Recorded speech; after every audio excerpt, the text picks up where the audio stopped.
नमस्कार दोस्तों, आज डुमरी के विधायक जयराम कुमार महतो का एक धमाकेदार इंटरव्यू आया है। तो आज हम उस इंटरव्यू को आपको दिखाने वाले हैं। तो दोस्तों, आप इस वीडियो को लास्ट तक ज़रूर देखिएगा। चलिए आज हम उस वीडियो को स्टार्ट करते हैं। तो ये है कि हफीजुल हसन उस डॉक्टरेट की डिग्री को उपहार में लेके आ रहे हैं या फिर अपना कोर्स कंप्लीट करके लेके आ रहे हैं, ये एक विषय होगा। अगर वो बोल रहे हैं कि हम कोर्स कंप्लीट करके लेके आ रहे हैं, मेहनत करके पढ़ के लेके आ रहे हैं, तो फिर जाहिर सी बात है लोग उनसे पूछेंगे कि आप अपना रिपोर्ट कब कब सबमिट किए हैं, आपके बैचमेट कौन कौन है, आपने आपका टॉप।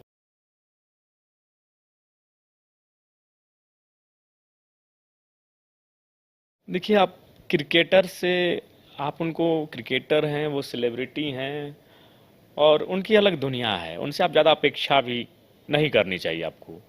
देश संबंधित, शिक्षा से संबंधित, स्वास्थ्य से संबंधित अगर आप अपेक्षा रखते हैं तो ये आपकी भूल है। एज ए क्रिकेटर मैं भी महेंद्र सिंह धोनी का समर्थक हूँ, लेकिन फिर अगर वो क्रिकेट से हट जाते हैं, क्रिकेट के विषय को हटा देते हैं, तो फिर जरूरी नहीं कि हम हर विषय में महेंद्र सिंह धोनी के समर्थक हो सकते हैं। तो हालांकि जिस जगह पर वो हैं, लोग उनको फॉलो करते हैं, लोग उनको सुनते हैं, तो उस हिसाब से उन्हें कम से कम अपनी प्रतिक्रिया देनी चाहिए थी। पहली बात है, अगर मान के चलिए किसी का वैवाहिक संबंध स्थापित करना तो बाध्यता नहीं है। लोग ऑस्ट्रेलिया में शादी करते हैं, कोई चाइना में कर ले, कोई श्रीलंका में कर ले। तो इस हिसाब से अगर वो वैवाहिक संबंध स्थापित करता है तो जाहिर सी बात है वो अपना जो जहाँ रिश्ता है वहाँ वो जाएंगे, शादी विवाह के कार्यक्रम में जाएंगे, अन्य कार्यक्रम में जाएंगे। लेकिन चूंकि जब बॉर्डर की शर्त आएगी तो जाहिर सी बात है एक अनुमति होता है जिसको हम वीज़ा के रूप में जानते हैं, तो उस अनुमति को वो प्राप्त करेंगे कि हाँ हम वहाँ जा रहे हैं। तो उसके बाद वो अपना एक प्रक्रिया होता है, उस प्रक्रिया होगी तो फिर वो आएंगे। उसके बाद भी अगर मान के चलिए जब अन्य देश का विषय आता है, खासकर वो देश जिससे हमारा अभी संबंध बहुत ही खराब चल रहा है, तो जाहिर सी बात है हमें एक बार उन पर एक बार अपनी नज़र उन पर रखनी चाहिए।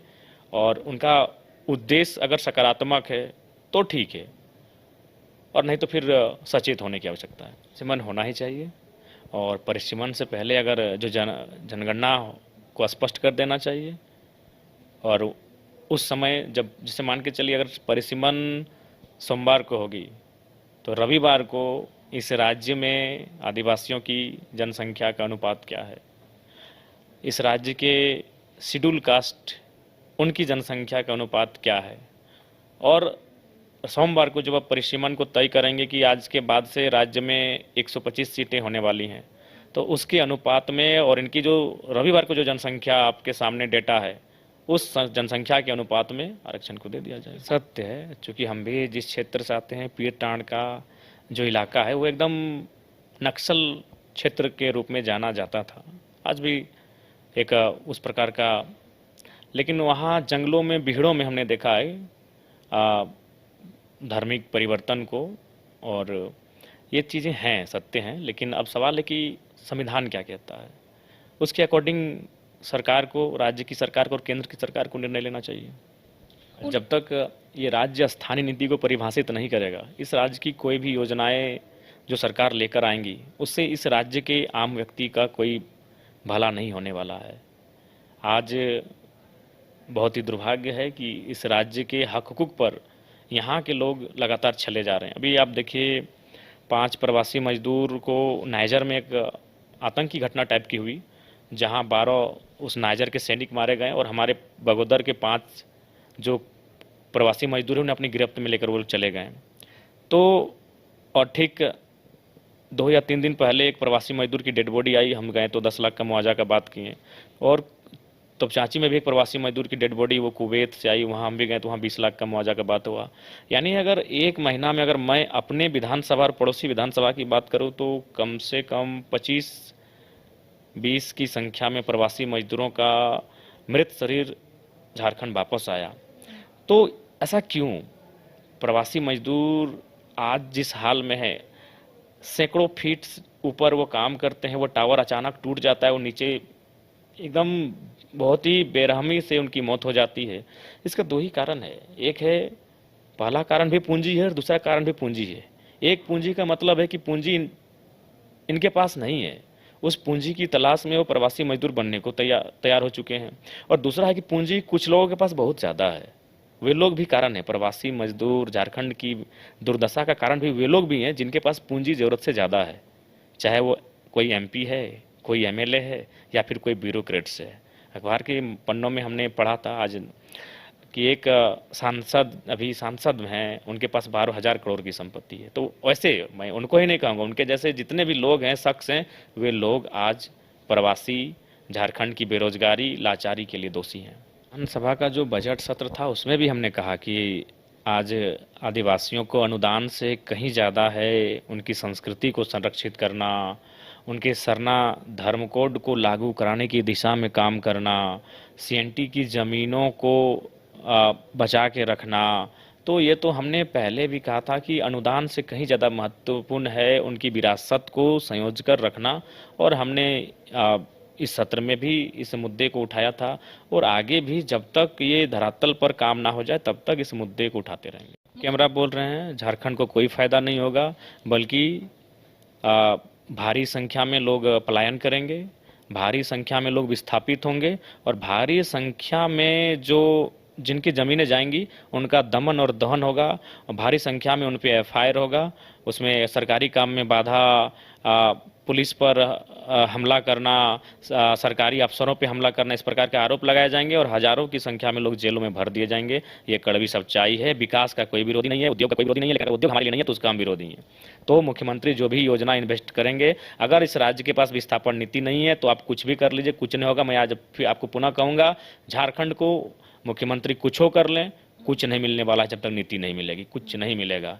अरे क्या नहीं है झारखंड में? बीएसएल है झारखंड में, अब कितना इन्वेस्ट करिएगा? बीएसएल है झारखंड में, हिंडाल्को है झारखंड में, एचईसी है झारखंड में, टाटा की तमाम योजनाएं हैं झारखंड में। आप गिनते गिनते थक जाएंगे, इतना इन्वेस्ट हुआ है झारखंड में, इतने इतने इन्वेस्टर हैं झारखंड में, इतनी महारत्न, मिनी रत्न, रत्न कंपनियां चल रही कि आप गिनते अंगुलियों में गिन नहीं पाएंगे। उसके बाद भी अगर झारखंड की दुर्दशा है तो कारण है आपके पास पॉलिसी नहीं है और स्ट्रिक्ट गवर्नमेंट नहीं है। इसलिए जो भी नई योजना झारखंड में आएगी, योजना हवा पे नहीं आएगी, योजना नदी के ऊपर नहीं आएगी, योजना पहाड़ के ऊपर नहीं आएगी, योजना जमीन पर आएगी, और जमीन से झारखंड के लोग बेदखल किए जाएंगे, लाठी डंडा खाएंगे, केस मुकदमा होगा और बेमौत मारे जाएंगे। हम लोग कभी छात्रों के आवाज सीधे सड़क में आके बनते थे, आंसू गैस, रबड़ गैस, लाठीचार्ज का सामना करते थे, वहीं से विधायक बन के आए हैं। तो उनसे हमारा सीधा संबंध है, सीधा संवाद है, छात्रों के साथ खड़े हैं और आगे भी हम लोग खड़े रहेंगे, इसमें कोई दो राय नहीं है। अच्छा। वही पूंजी, हम अगर स्पष्ट कहेंगे तो हम लोग दो तरह का भारत बना रहे हैं। ये एक बहुत बड़ा चिंतक का विषय है, ये एक राजनेता का नहीं है। एक अगर आप राजनेता से हटके आपको एक चिंतक बनना होगा, आपको एक दार्शनिक की तरह सोचना होगा। हमारा इसका सबसे महत्वपूर्ण कारण है कि हम एक दो भारत बना रहे हैं। एक भारत जो 5 ट्रिलियन इकोनॉमी की बात कर रहा है और लगभग हम उसके करीब भी हैं। आने वाले दिनों में जो लक्ष्य रखा है 2050 में 30 ट्रिलियन इकोनॉमी का, हमें लगता है कि वहाँ अगर अब चले भी जाते हैं तो मैंने एक तरह से हम 5 ट्रिलियन इकोनॉमी का भी भारत बना रहे हैं और 5 किलो अनाज का भी भारत बना रहे हैं, बना चुके हैं। एक तरफ हम वो भी भारत बना चुके हैं जहां अंबानी जी, अडानी जी चुटकी में हवाई जहाज खरीद लेंगे, और हम एक वो भी भारत बना चुके हैं जहां रामू सामू को एक हवाई चप्पल खरीदने के लिए 2 दिन इंतजार करना होगा कि 50 रुपये घट रहे हैं। हम वो भारत भी बना चुके हैं। तो इसका सबसे महत्वपूर्ण कारण वही है कि हम दो भारत बना चुके हैं। एक भारत जहां अंबानी जी, अडानी जी चुटकी में हवाई जहाज खरीद लेंगे, और एक भारत जहां रामो सामू हवाई चप्पल नहीं खरीद पाएगा, उसको 2 दिन का इंतजार करना पड़ेगा। एक भारत जहां 5 ट्रिलियन इकोनॉमी पे हैं हम, और एक भारत जहां हम लोग 5 किलो अनाज पे निर्भर करते हैं। दो तरह का भारत है, इसका वही कारण है। तो वो पूंजी, जो लोग सत्ता में बैठे हैं, जो लोग व्यवस्था में बैठे हैं, वे लोग, और खासकर जेपीएससी पे सबकी नज़र है। ये आपको भी मालूम है कि एक जेपीएससी ऐसा भी था जिसमें तमाम नेताओं के रिश्तेदारों का नियुक्ति हुआ था, और वो आज भी विवादों में है। वो आज भी कभी सीबीआई के पास जाता है, कभी हाईकोर्ट के पास जाता है, तो कभी शिकायतों के घेरे में आज भी वो जेपीएससी है। नाम लेने की आवश्यकता नहीं है, उसमें लगभग आधा दर्जन से ज़्यादा जो अभी भी राजनीति में सक्रिय हैं, उनके रिश्तेदार, उनके भाई, उनके भतीजे, उनके बेटे उस जेपीएससी में, इसलिए चूंकि राज्य की सबसे बड़ी नौकरी जेपीएससी, तो इस लिहाज से जो ब्यूरोक्रेट्स के लोग हैं, जो एमपी एमएलए हैं, उनकी नज़र रहती है जेपीएससी पे। क्योंकि वहाँ एक भारी संख्या में या तो वो अपने रिश्तेदारों को लगाने में मेहनत करते हैं, या तो जो अभ्यर्थी हैं, कैंडिडेट हैं, उनसे मतलब लगभग लमसम नहीं करने से तो 50 लाख से 1 करोड़ के बीच की मोटी रकम वसूलते हैं। तो इसलिए वो विवादों में रहता है। पैसा तो वो ले लेते हैं, और जब नहीं हो पाता है तो फिर उसको इधर उधर नौछो करने लगते हैं। तो इसका कारण यही है। तो इसीलिए हमें लगता है कि कुछ देशों का अध्ययन करना चाहिए जहां फेयर फ्री एग्ज़ाम हो रहा है।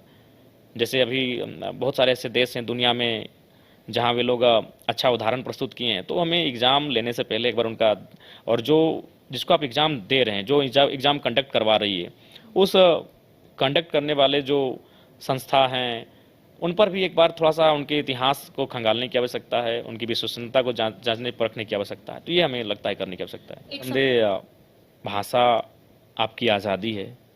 मैं बार बार कहता हूँ, कोयल भले काला है, काँव उसकी मातृभाषा है, वो आज़ाद घूमता है। आज तक मैंने कभी उसको पिंजरे में बंद नहीं देखा है, आपने भी नहीं देखा होगा, किसी ने नहीं देखा होगा। आज तक उसके पाँवों में किसी प्रकार का जंजीर नहीं देखा होगा। लेकिन जो तोता होता है वो भले सुंदर दिखता है, लेकिन वो दूसरे की भाषा का नकल करता है। उसको हमने और आपने हमेशा पिंजरे में पाया है। तो भाषा आज़ादी का माध्यम है। और जो लोग यहाँ झारखंड में इस झारखंड को अभी चला रहे हैं, ये भी सच्चाई है कि वो झारखंड के बहुत कम लोग हैं। वो फिर चाहते हैं कि जिस प्रकार अंग्रेज़ों के कालखंड में, जिस प्रकार बिहार के कालखंड में झारखंडियों की दशा और दुर्दशा थी, वो बरकरार रहे। इसलिए वो चाहेंगे कि हमारी भाषा, हमारी संस्कृति, हमारी अस्मिता को नष्ट किया जाए, और उस पर वो लगे हैं। और सबसे दुर्भाग्य की बात है, वो नहीं कहते कि जंगल कट गया, लेकिन शिकायत रह गया कि जंगल काटने वाली कुल्हाड़ी भी इस जंगल की। तो उसी प्रकार हमारे लोग सपोर्ट में हैं। वे लोग दूरदर्शिता सोच नहीं रखते हैं। उनको लगता है कि हमारा जीवन, हमारा परिवार ही महत्वपूर्ण है। उनको लगता है कि हम इतने सक्षम हो चुके हैं कि अगर कुछ होगा भी तो हम कनाडा, ऑस्ट्रेलिया देशों में जाके शिफ्ट हो सकते हैं, अन्य राज्यों में जाके शिफ्ट हो सकते हैं। तो कहीं ना कहीं उनकी मूर्खता भी इस राज्य की पतन का कारण बनेगी। तो फ्रेंड, हमारा यह वीडियो आपको कैसा लगा, आप हमें ज़रूर कमेंट करके बताना। वीडियो अगर अच्छा लगा हो तो अपने दोस्तों को ज़रूर शेयर करना, क्योंकि हम जयराम से रिलेटेड वीडियो हर रोज़ अपने यूट्यूब चैनल पर लाते रहते हैं। तो आप हमें ज़रूर सब्सक्राइब करके रखना। चलिए हम मिलते हैं नेक्स्ट वीडियो में, तब तक के लिए गुड बाय।